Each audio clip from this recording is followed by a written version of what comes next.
Buenas tardes, Doc. ¿Podemos iniciar?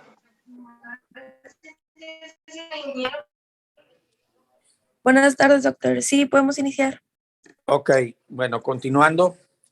El segundo nervio craneal, junto con el tercero, el cuarto, el quinto y el sexto,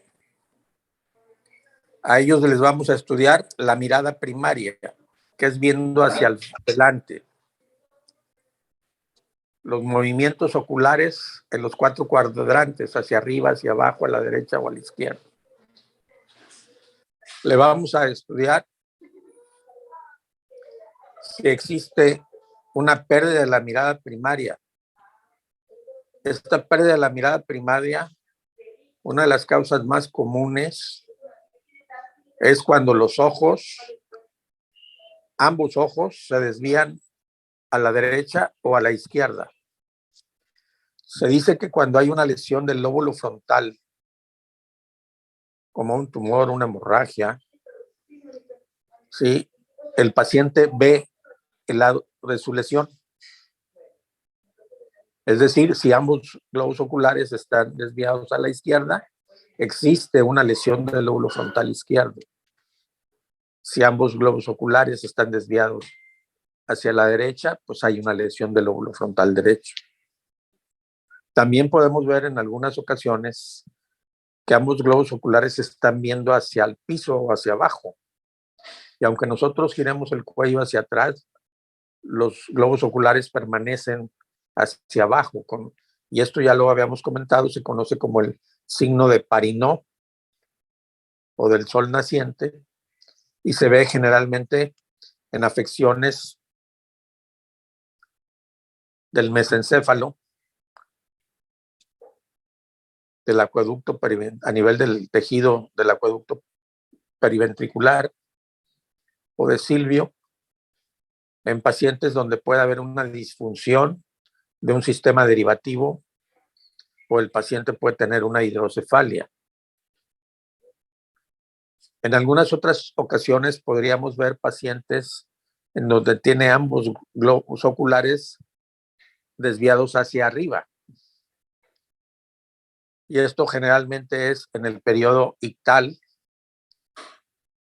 del paciente que tiene una crisis convulsiva, tónico-clónica generalizada. Pero también podemos tener los casos en donde existe única y exclusivamente una desviación congénita, ¿sí?, como es la endotropia bilateral, que es el famoso visco, ¿sí? Esto puede ser por una afección congénita, pero también podemos ver pacientes en donde la desviación del globo ocular únicamente es de un solo lado, ¿sí? Entonces, por ejemplo, cuando hay una parálisis del tercer nervio craneal, por decir del lado izquierdo, el paciente va a tener el globo ocular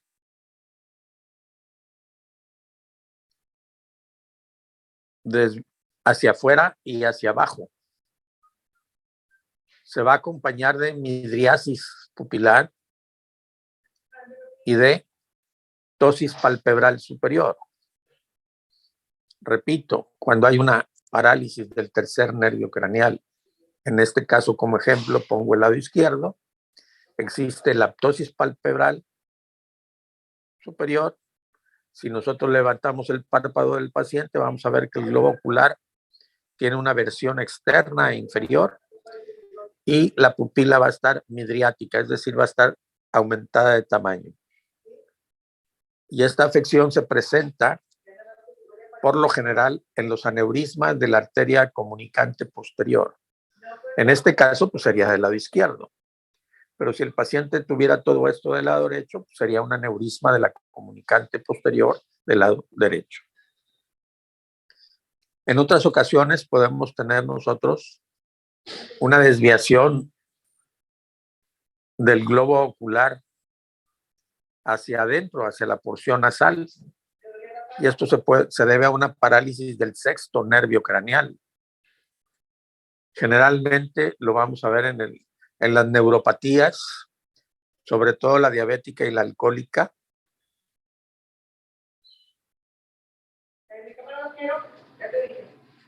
Y vamos a tener también en algunas ocasiones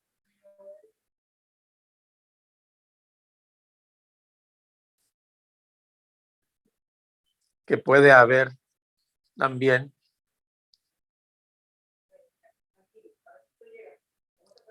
alteraciones que se acompañan de disminución de la pupila, es decir, miosis en oftalmos.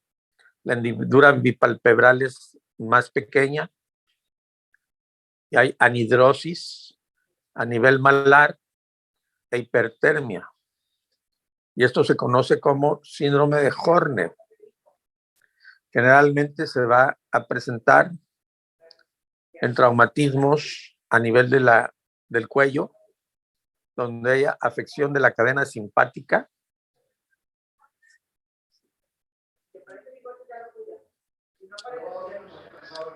Por otro lado, nosotros también tenemos que estudiar la forma y el tamaño de las pupilas. Ya sabemos que las pupilas generalmente son circulares, son del mismo tamaño, y debemos de saber que las pupilas normales a la luz de un hospital es de 3 a 5 milímetros de diámetro. Si las pupilas se encuentran por debajo de 3 milímetros, decimos que están mióticas. Y la miosis se puede deber a afecciones del tallo cerebral o afecciones por drogas, sobre todo los barbitúricos, los opiáceos. También podemos encontrar que las pupilas están mayores a 5 milímetros y hablamos de que están midriáticas. Esta midriasis generalmente también se puede presentar por lesiones del mesencéfalo o por el uso de drogas como la marihuana. Por otro lado, también vamos a estudiar, nosotros les decía, los reflejos fotomotor, que es directo, donde se le pone la luz directamente a una pupila, esta se contrae, la pupila contraria también se debe de contraer, lo que se conoce como reflejo fotomotor indirecto. También vamos a ver el reflejo de acomodación o consensual, en donde le vamos a pedir a una persona que lea algo cercano, las pupilas se van a contraer, y si le pedimos que lea algo lejano, las pupilas se van a dilatar. También vamos a estudiar los reflejos oculocefálicos, que consisten en girar la cabeza hacia la izquierda o la derecha con los párpados abiertos, y vamos a ver los movimientos oculares, si están presentes o no. Si no están presentes, se dice que el paciente tiene ojos de muñeca, que son uno de los datos del paciente con muerte cerebral. También vamos a estudiar el reflejo vestibular, en donde el paciente en posición semi-Fowler,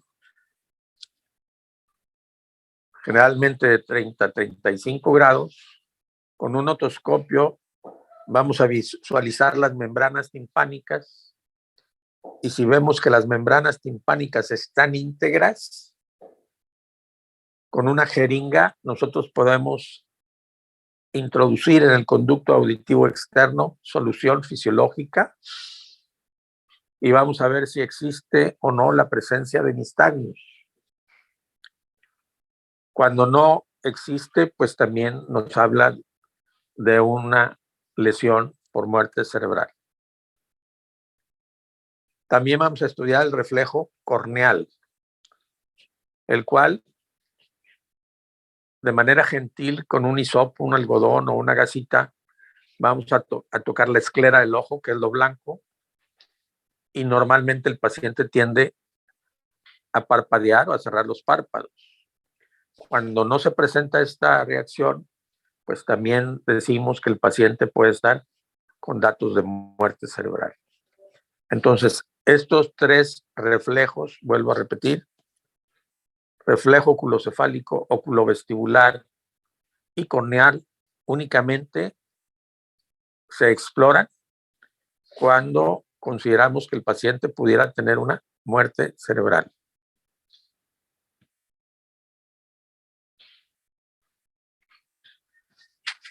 ¿Alguna duda, alguna pregunta? No, doctor, todo bien. Okay.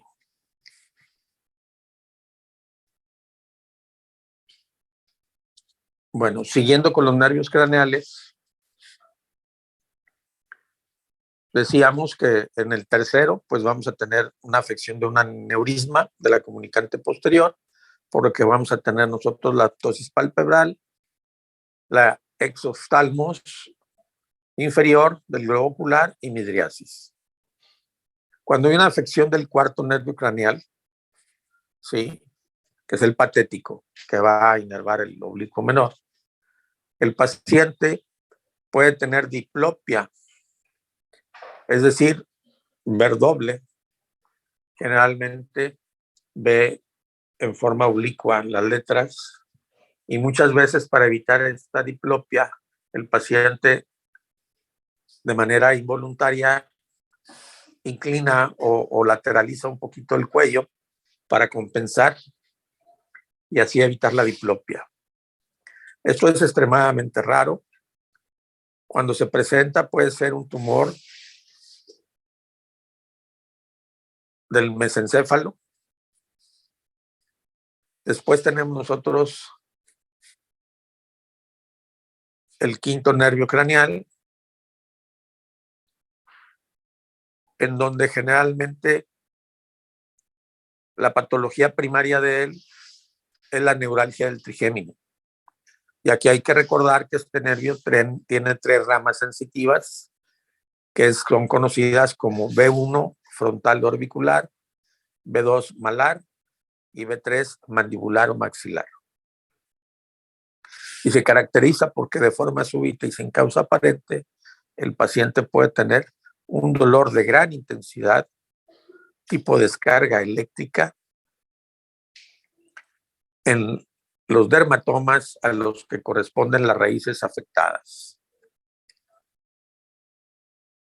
Ya veremos en su momento que también puede ser desencadenado por procedimientos dentales, ya sea extracciones molares, endodoncias, aplicación de brackets.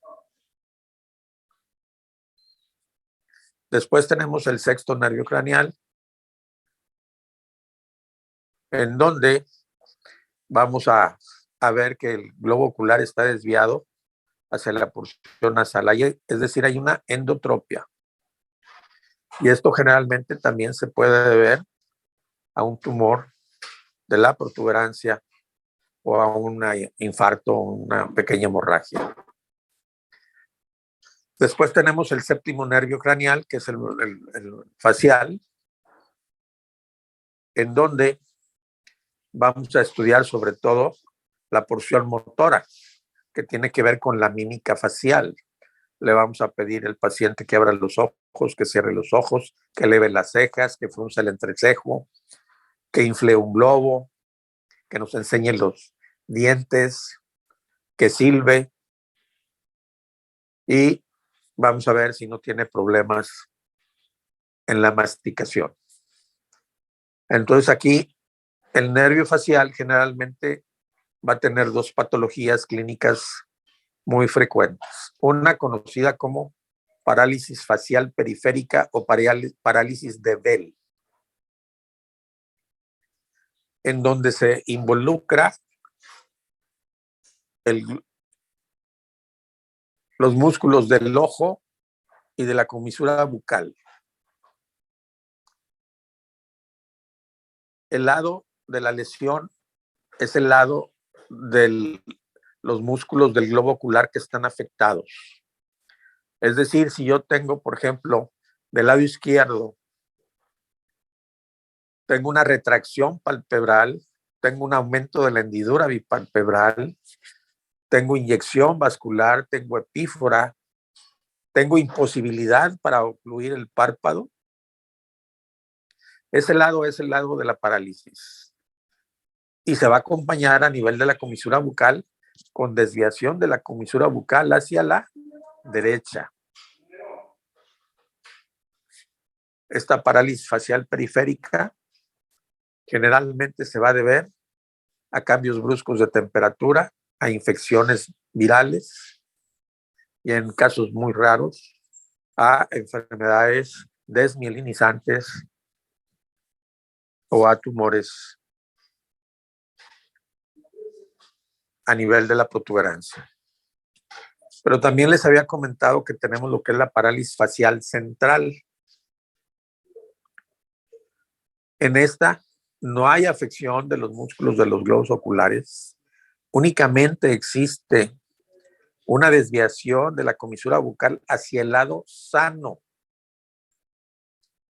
Por ejemplo, si yo tengo una parálisis facial central del lado izquierdo, voy a tener desviación de la comisura bucal hacia el lado derecho.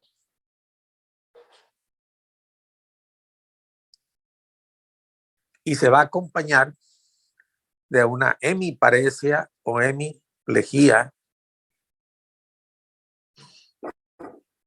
derecha. ¿Alguna duda, alguna pregunta hasta aquí? Doctor, comentó en la parálisis facial de Bell que el paciente, su parálisis es hacia el lado derecho. Aunque tenga la lesión. La lesión es izquierda, la desviación de la comisura bucal es a la derecha. Ok, aunque sea el lado que sea, siempre va a ser hacia la derecha. No, cuando no. Si es del lado izquierdo, se desvía al lado derecho. Si es del lado derecho, se desvía hacia el lado izquierdo. Ok. Está al lado contrario. Ok, doctor. Ok. ¿Alguna otra duda? No, doc. Ok, hasta aquí le dejamos el día de hoy. Mañana continuamos con el resto de los nervios craneales y empezaremos a ver el plexo braquial. Buenas tardes. Buenas tardes, doc. Gracias. Buenas tardes, doc. Bonito día. Buenas tardes.